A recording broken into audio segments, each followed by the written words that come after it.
ya está con nosotros la inteligente y agradable y Hombre, maravillosa muchas gracias. Mónica Uribe. ¿Cómo estás? Muy bien, muchas gracias. Oye, a ver, justamente, ¿no? Si en México quisimos tanto a un Juan Pablo II, es Hubo porque... primero, exacto. Hubo un primero, ¿no? sí. Bueno, yo creo que ha sido uno de los papas, obvio, más desconocidos, porque duró 33 días Ay, pobre. como papa. Sí, nada más. Sí, nada más. Ok. Y hay toda una serie de historias alrededor de Juan Pablo I que sí dejan duda, porque ¿cómo es posible que un señor que estaba aparentemente sano le hubiese dado un infarto a los 33 días del pontificado? Entonces hay muchas historias alrededor, no todas comprobadas, parte es teoría de la conspiración, pero parte puede tener alguna realidad atrás. Ok. Es un personaje interesantísimo porque después de un papa muy aristocrático como Paulo VI, viene un papa del pueblo. Ok. Él era hijo, Juan Pablo I, Albino Luciani, nació en el norte de Italia Un 17 de octubre. un 17 de octubre de 1912. Ok. ¿Sí? O sea, ahorita tendría algunos añitos. Bastante. Como 106. Pero andaría festejando de cumpleaños hoy. Sí, pero hoy estaría de Feliz cumpleaños. cumple. Exacto.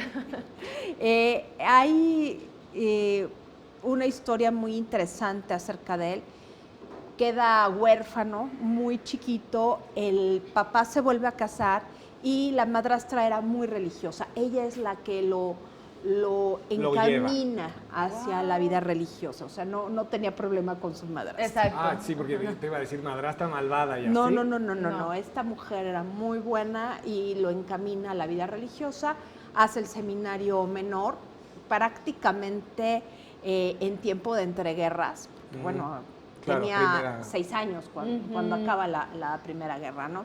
Estudia en el seminario de Bolsena, me parece, y era un tipo muy afable, era muy simpático, un tipo que no tenía problemas con la gente, ¿no? Era muy inteligente, va a la Universidad Gregoriana, fue doctor en teología, una teología muy rara porque es la teología negativa, que es una de las teologías como más específicas que ayuda a explicar desde la negación las verdades de Dios.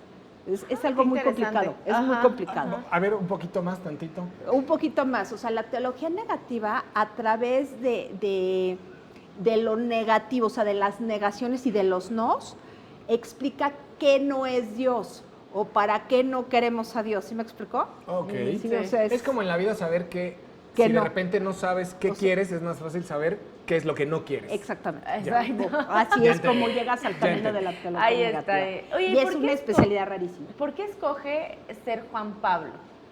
Porque tenía muchísima admiración por Juan XXIII, que había sido su antecesor, no el inmediato, como patriarca de Venecia. Juan Pablo I fue hecho obispo en el 59 por Juan XXIII. Es que son Juanes Pablos y todos. no todos. Que yo quería hacer dos paréntesis. Uno, ¿por qué se cambian el nombre? Ajá. Y dos, ¿qué es lo que te lleva, te postulan? O en esa época era como yo quiero ser papa, o todo el mundo dice este chico. ¿Qué sucede ahí? Bueno, lo primero es que originalmente no había cambios de nombres. Ok. Pero después se asume este cambio porque tienes que ser para todos. O sea, ya no eres tú una persona privada, sino una persona pública. Y generalmente escogen el nombre con respecto a sus antecesores más admirados. O alguna cuestión, por ejemplo, Francisco lo escoge por San Francisco. ¿Sí? O sea, es como más de gusto. Ok. Ahora, ¿quién lo elige como papa? Bueno, es los cardenales en reunión, en cónclave, escojan al papa. Pero aquí el tema interesante de Juan Pablo I es que, igual que Juan XXIII era una persona muy pobre, llegan a ser cardenales de Venecia, arzobispos de Venecia. Y se les llama patriarcas porque solamente hay 3 patriarcas en Occidente. El patriarca de Venecia, el patriarca de Roma, que es el papa, y el patriarca de Indias, que es el arzobispo de Sevilla. O sea, es una de las dignidades más importantes dentro de la jerarquía católica. Entonces, es un arzobispo de Venecia muy cercano a la gente, con mucho trato, muy sencillo, muy, vamos, con mucha lógica administrativa también. Entonces, es un caso muy exitoso y piensan en él para seguir con los cambios del Concilio Vaticano II cuando lo eligen. Ok.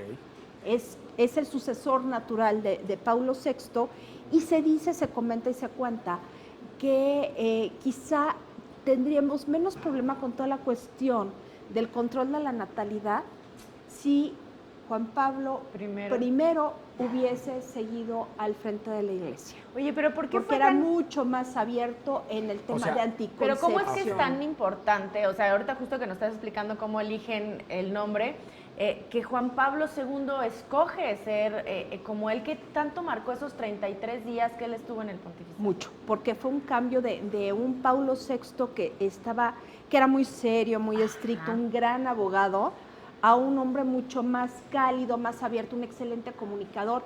Él escribe unas cartas a personajes importantes. Entonces le escribe una carta a Jesús, otra a Buda. Hay un libro muy interesante de Juan Pablo I, un hombre muy abierto, le gustaba hacer uso de los medios de comunicación, era de avanzada, era liberal. Wow. Bueno, y promovía la anticoncepción, o sea, está cañón. Él decía, a ver, que no era justo que las mujeres se llenaran de hijos, sino que la anticoncepción, entre lo más natural que fuera mejor, pero no estaba en contra de la píldora anticonceptiva porque no la consideraba abortiva, la consideraba nada más anovulatoria. Entonces, hubiera sido un cambio muy interesante. Bueno, seríamos otro mundo, porque al final el catolicismo yo creo que hubiera sido influencia. Maravilloso que hubiera seguido. O sea, realmente desde mi posición, sí hubiera sido una cosa completamente distinta a la cuestión política de Juan Pablo II. Claro. Juan Pablo II traía agenda, era una agenda política, sobre todo relacionada con los países del este y la lucha contra el comunismo. Juan Pablo I lo que quería era avance social. Era completamente distinto. Y ahora, por otro lado, lo que dices también que es muy sorpresivo, es que justo nos decías que viene de un papa muy opulente y él era como mucho más cercano, mucho más sencillo. Más que opulento, Paulo VI era un personaje muy tímido, que le costaba trabajo hacer conexión con la gente. En corto no, pero las masas sí como que... y un papa es de las masas. En esa época no. ¿Ah, no? No. Mira. No, pero ahora que lo dices de verdad es que sí, claro que me subo al tren de que seguramente hubo una conspiración porque hubiera sido un cambio en el mundo radical. Bueno, Juan Pablo primero recibió a Videla, uno de los generales argentinos, y le reclamó en vivo y en directo, o sea, aquí hay problemas con derechos humanos, hay desaparecidos. Y pues en los 33 días fue uno de los pocos mandatarios que tuvo que recibir. Mira, nada. Sí, no fue gripa. Wow, de verdad es que qué interesante. Siempre nos encanta descubrir cosas de nuestro pasado que nos siguen marcando y sobre todo pues estar cultivándonos, como bien me dice mi querido Johnny aquí en Cultos sin Creencias. Mónica Uribe, muchísimas gracias. Que tengas excelente día. Igualmente.